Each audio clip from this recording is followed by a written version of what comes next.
Deuxième réponse, beaucoup de blancs. Beaucoup de blancs. Quelle est la question? Beaucoup de blancs. Question d'actu. Beaucoup de blancs, oui, Rust. Alors, c'est sur la question du racisme. Mais c'est quoi la question? Justement, c'est savoir, est-ce qu'il y a beaucoup de blancs qui subissent le racisme? C'est pas tout à fait ça. Qu'a déclaré Emmanuel Petit sur RMC dans Rotten sans flamme? C'est pas ça, non? Parce que je suis pas très bon. Alors, donc toi, la réponse, c'est qu'a déclaré Emmanuel Petit dans Rotten sans flamme? Beaucoup de blancs. Voilà. Alors, la réponse, il a dit qu'il y avait La question, c'est Julien Audoul, qui est quand même le plus capé d'entre nous. Merci.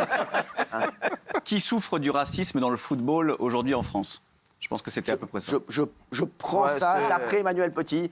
Je lui donne le point, il est député. Merci. Point pour Julien Audoul. Emmanuel Petit était sur RMC pour décrypter l'information de l'actualité du foot. Très bon, hein, les deux, d'ailleurs, Jérôme Rotten et Emmanuel Petit. Ils sont évidemment revenus sur ce qui s'est passé avec Mike Maignan au Milan AC lors de la rencontre contre l'Udinese. Et le gardien de but milanais a été victime d'un jeu raciste, il est même parti. Les débats sont ensuite enflammés et l'ancien milieu parisien assurait que dans le foot, il existait aussi du racisme anti-blanc. Regardez. Il faut lutter contre toute forme de racisme et il n'y a pas simplement les blacks contre les blancs ou les blancs contre les blacks. Il faut dissocier deux choses. Le foot professionnel et le foot amateur qui n'a rien à voir. Le racisme dans le foot amateur n'a rien à voir avec le racisme dans le foot professionnel. Parce que le foot professionnel, souvent, justement, ce sont les joueurs de couleur qui le subissent en permanence. Dans le monde amateur, il est dilué. Il y a beaucoup de blancs aussi qui sont victimes de racisme, je te le dis. Alors, oui, Laurent Sey. Ben moi, j'étais contente d'entendre cette explication parce qu'en fait, on dit toujours ne parlez pas du racisme anti-blanc parce qu'il y en a moins. Mais c'est pas parce qu'il y en a moins qu'on ne doit pas en parler. Et c'est une réalité. Il y a énormément de racisme anti-blanc dans certains secteurs et dans certains clubs, avec des démissions des arbitres, démissions de ceux qui entraînent. Et il faut mettre les doigts là où ça fait mal, parce que sous prétexte qu'il y a trop de racisme anti-noir, on ne devrait pas parler du reste, et là, ça ne marche pas. Oui, Julien. Oui, il y a une commission d'enquête qui a rendu un rapport à l'Assemblée nationale sur les dysfonctionnements dans les fédérations sportives. Ça a été piloté par une rapporteure écologiste qui n'a pas voulu entendre parler du racisme anti-blanc. Ni communautarisme, ni islamisme dans le sport, ni racisme anti-blanc. Et il est vrai que c'est choquant parce qu'on avait une audition avec le rédacteur en chef de l'Équipe. Et moi, je l'ai interrogé, notamment sur ce qui s'était passé aux mondiaux d'athlétisme, où une athlète noire américaine avait refusé de parler à des journalistes parce qu'ils étaient blancs. Elle avait fui les micros. Et le rédacteur en chef de l'Équipe me dit « Non, on n'utilise pas le terme racisme anti-blanc parce que c'est connoté politiquement. » Ce qui veut dire qu'il y a des hiérarchies dans les racismes.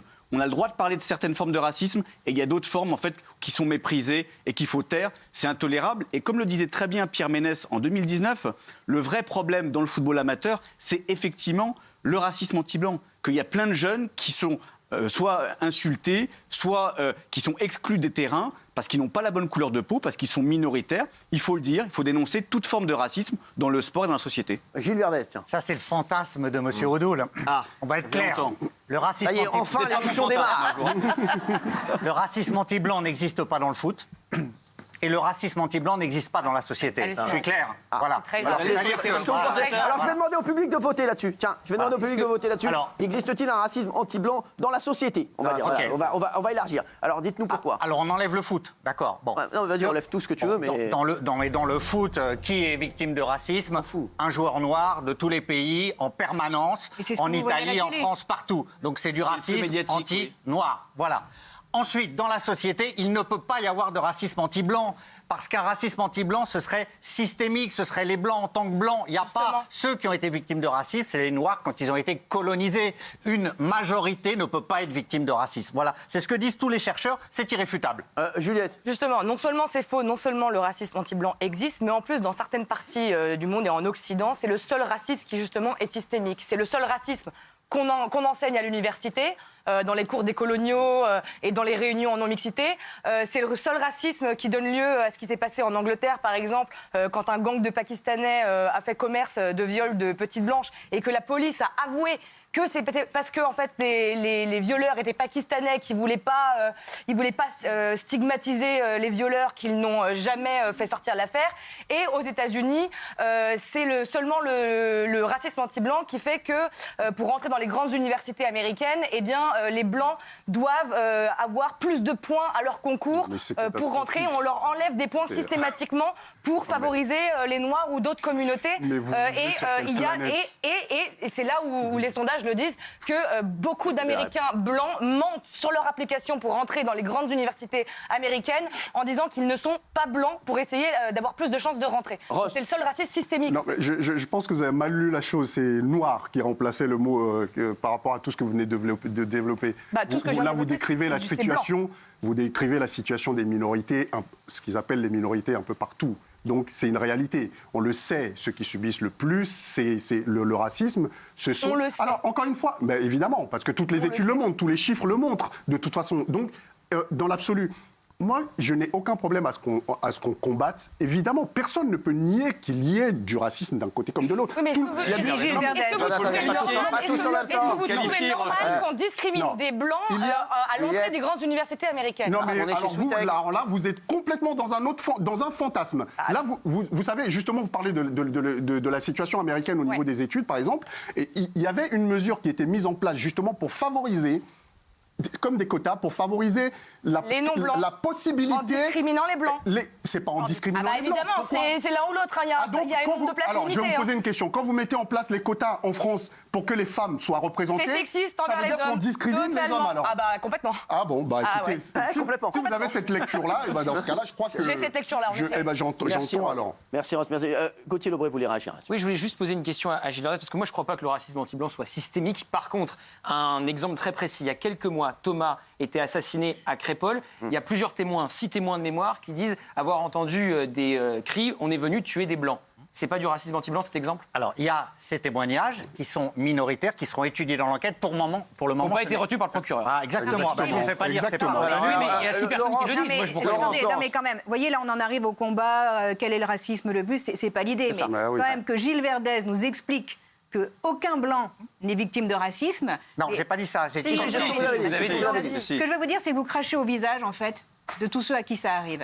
Et ça, c'est pas être humaniste, contrairement à ce que vous voulez souvent démontrer, parce que nier les choses, ça n'arrange rien. Et vous arrivez à ce combat. Quel est le plus grand des racismes? Il y a du racisme anti-blanc, il y a du racisme anti-noir, etc. Donc le but, c'est de lutter contre, mais arrêtez de dire c'est des aberrations. C'est des aberrations. Je connais très bien l'argument. Qu'est-ce qui se passe?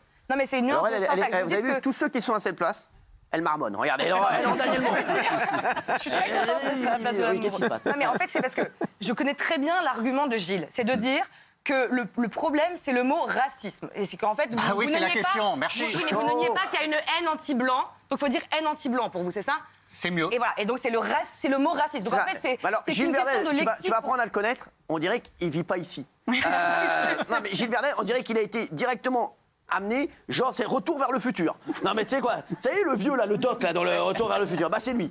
C'est un truc de fou. En tout cas, Gilles Verdez, c'est fou. Pour moi, si je dois résumer, je pense qu'il y a plus de racisme anti-noir, mais il y a de plus en plus de racisme anti-blanc. Voilà. Si je dois résumer, voilà. Je ne sais pas si vous êtes d'accord avec moi ici autour de la table, mais c'est ce que je ressens, moi. Mais le racisme, il est partout. Et je vais vous dire, le problème qu'il y a, le problème même qu'il y a, c'est qu'il y a de plus en plus de racisme anti-noir et il y a de plus en plus de racisme anti-blanc. Exactement. C'est le problème, en fait. Oui, Baya. Moi, je pense quand même qu'il y a aujourd'hui une grande tendance à la haine du blanc. Et quand je parle du blanc, je parle du français, aujourd'hui. Après, je ne sais pas ce qui se passe aux États-Unis. Mais j'ai l'impression, en tout cas, j'ai recueilli beaucoup de témoignages de jeunes, et ça commence dès la primaire, parce qu'on entend les parents, etc. Et il y a une grande tendance où, en fait, on n'a plus le droit d'être fier de notre culture, et c'est pas nouveau. Ça fait quand même quelques années que ça s'est accéléré avec les réseaux sociaux. On n'a pas le droit de dire qu'on est fier de notre histoire. On n'a pas le droit de se montrer avec un drapeau français. Ça, elle a raison là-dessus. De chanter la Marseillaise. Non, mais de chanter la Marseillaise, même ça, on doit se justifier là-dessus. On doit se justifier de tous les actes qui ont été commis des centaines d'années. Et je pense qu'aujourd'hui, il faut redonner aux jeunes cette envie d'être fiers d'être français et de ne pas s'en cacher. Attendez, avant d'avoir la réponse de le père Fouras, Gilles Verdez là-bas, le public a voté. Racisme anti-blanc existe-t-il? Oui, à 90%. Le racisme anti-blanc existe. Gilles Verdez, même dans le public, il n'y a jamais un truc. Non mais sans rigoler. C'est-à-dire, même les gens qui viennent dans le public ne sont jamais d'accord avec toi, c'est fou. Qu'est-ce que tu réponds à ça? Comment tu vis l'échec au jour le jour? Franchement. Je suis sans doute incompris, mais le racisme anti-blanc ne peut pas exister, Cyril. Il faut. Et ce que j'entends là de la part de Baya, c'est du délire. Elle nous dit qu'il faut être fier de tout ce qu'on a fait. Bientôt, vous allez nous dire qu'il faut être fier de la colonisation, il faut être fier d'avoir massacré les Africains. C'est effrayant. Laisse-la parler. Non, je lui répondais. Oui, mais je préfère l'entendre elle. Merci.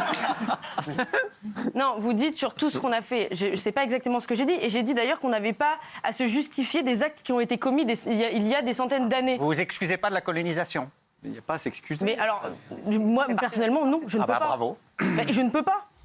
Je ne peux pas. Elle n'en est pas responsable. J'ai une histoire différente. Vous demandez à la Turquie de s'excuser pour la colonisation de l'Algérie ou pas? Non, je vous demande à nous de nous excuser pour la colonisation de l'Afrique. À nous. Ce qui m'intéresse, c'est la France. C'est toujours à nous de nous excuser de tout. Excusez-moi, on n'était pas là il y a des centaines d'années. Il faut assumer notre histoire comme un bloc. Oui, si. On va découper, pas en fonction des pages sombres, de ce qui nous arrange. L'histoire de France, encore une fois, il faut la prendre et il faut la prendre telle qu'elle est.